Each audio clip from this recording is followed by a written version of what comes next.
prochain, nous célébrerons l'anniversaire de la canonisation de notre père fondateur, Saint François Cole. À cet effet, nous voulons, à travers cette communication, vous présenter qui est l'homme, son œuvre, ce qu'il a laissé aux sœurs dominicaines de l'Annonciata et si son œuvre est encore d'actualité aujourd'hui.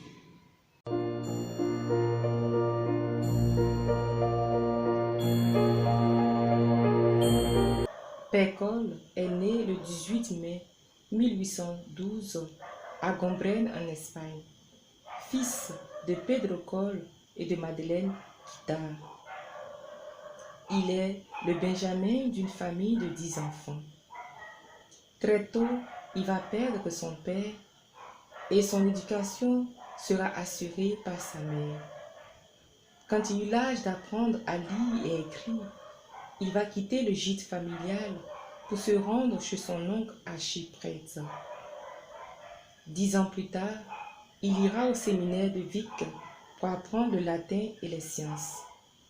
Pendant qu'il s'y trouve, il va perdre sa mère 5 ans plus tard. Pendant qu'il se promenait dans les rues de Vic, un jour, il entend une voix mystérieuse lui dire « Toi, Cole, tu dois te faire dominicain. » Il garde cette parole en son cœur et va essayer de vivre cette vocation.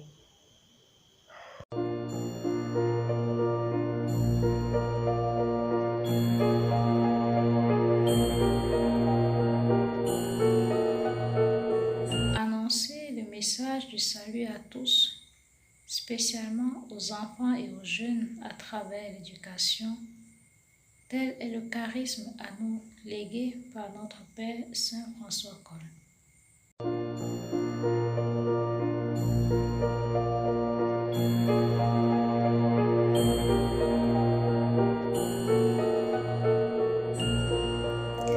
La mission de François Cole débute déjà dès son jeune âge, lorsqu'à travers ses balbutiements d'enfant, il imitait parmi ses amis les prêtres qui célébraient l'Eucharistie ou encore qui organisaient les processions pour la prière incessante du rosaire. À 18 ans, après avoir ressenti l'appel de Dieu à l'ordre des prêcheurs, il entra au couvent dominicain de Gérone où il fit profession en 1831. Au cours de ses années de formation, on disait que en lui rien n'était vu d'extraordinaire. Mais oui, il attirait particulièrement l'attention par sa manière de faire les choses de manière ordinaire. Lorsqu'il manqua quelques mois pour l'ordination sacerdotale, il y eut la suppression des ordres religieux en Espagne, dans le contexte des luttes politiques pour la succession du roi Ferdinand VII.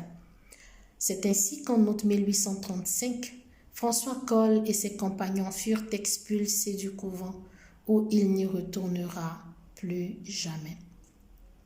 Après des mois d'incertitude, et bien que le gouvernement ait interdit de célébrer le sacrement de l'ordre, il réussit à être ordonné prêtre à Solsona le 28 mai 1836. Pendant plus de 30 ans, il exerça le ministère d'abord dans une paroisse, puis en tant que missionnaire dans plusieurs diocèses de la Catalogne. Sa renommée de prédicateur grandit rapidement et sa parole rassembla des foules immenses.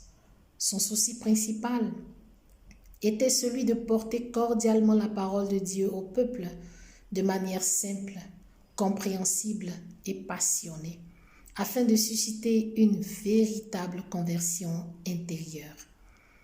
Pour plus d'efficacité dans ses missions, il opta pour le travail d'équipe avec d'autres prêtres et fut à ce propos collaborateur de saint Antoine-Marie Claret dans ses projets missionnaires. Il convient de montrer que tout au long de sa vie, François Cole s'est révélé un prédicateur infatigable, exemplaire par sa proximité, son humilité et sa charité.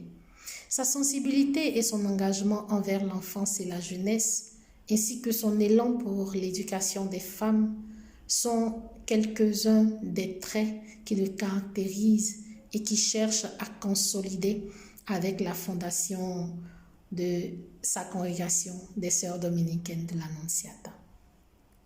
François Coll fut un missionnaire très enclin qui prêchait l'amour du prochain, la réconciliation avec Dieu et avec les hommes, la paix dans les cœurs.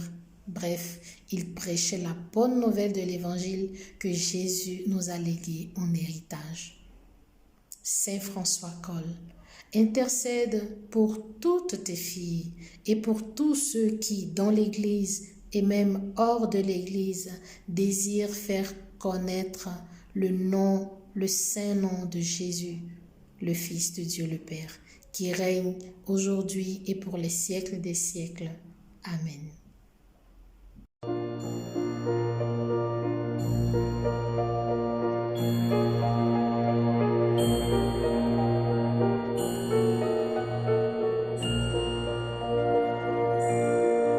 Au temps de François Coll, nous dirions que c'était une période de guerre. Mais aujourd'hui, c'est un problème sanitaire, le Covid-19. Et le Covid-19, tout comme la guerre, atteint l'homme dans son intégralité. Et nous avons besoin de relever les personnes, de les soutenir, de les aider. Donc ce charisme est encore d'actualité du fait que c'est un charisme vivant qui est à proximité de l'homme. On va vers l'homme toujours pour parler de Dieu, pour pouvoir les aider et les éclairer dans toutes les situations que nous vivons. Éclairer une personne, c'est le libérer aussi moralement de toutes ces souffrances, des aléas que nous avons, que chaque époque nous présente. Donc, tant que le charisme répondra et atteindra le cœur de l'homme, toute situation est la bienvenue pour que nous puissions faire vivre notre charisme. Donc, je crois que l'éducation, les milieux dans lesquels nous sommes, avec l'éducation, ici nous sommes à Boban, et particulièrement notre mission est l'éducation des jeunes filles au collège Sainte-Rita. Et elles ont besoin de nous, elles ont sincèrement besoin de nous, elles ont besoin que nous les éclairions dans plusieurs domaines de leur vie pour pouvoir se relever comme des femmes dignes, des femmes intègres dans une société. C'est ce que nous pouvons dire maintenant en attendant de vous répondre de chez vous. Merci. Je pense que le charisme de Saint François Coll est d'actualité aujourd'hui et restera éternellement. Parce que de nos jours, l'éducation occupe une grande place dans la société. Dans la société, en tant que femme, mais dans la société aussi en général. Partout dans le monde, l'éducation, c'est pour un développement de l'enfant, de la jeunesse. Et ce charisme restera toujours d'une grande importance. Saint François, quand il l'a créé il y a plus de 265 ans, mais aujourd'hui encore, nous sommes là dans l'éducation. Et beaucoup de congrégations se sont alignées aussi. Et nous pensons que c'est un charisme qui sera toujours là. Comme lui-même l'avait dit, que l'Annonciata ne va jamais mourir. L'Annonciata ne va jamais mourir compte tenu de ce que lui-même avait prémédité dès le départ. Et nous pensons aujourd'hui que nous sommes là pour perdurer, afin que ce que lui-même a laissé ne puisse pas mourir. Éduquer l'enfant aujourd'hui, c'est éduquer la nation de demain. Et en tant que dominicains de l'Annonciata, nous pensons que nous avons cette grande responsabilité de continuer l'œuvre de notre Père Seigneur François Coll. C'est ici que prend fin notre entretien sur la vie de Saint François Coll. Nous espérons que ce que nous avons proposé aujourd'hui vous aidera dans votre vie de foi. Merci et bonne fête à vous tous.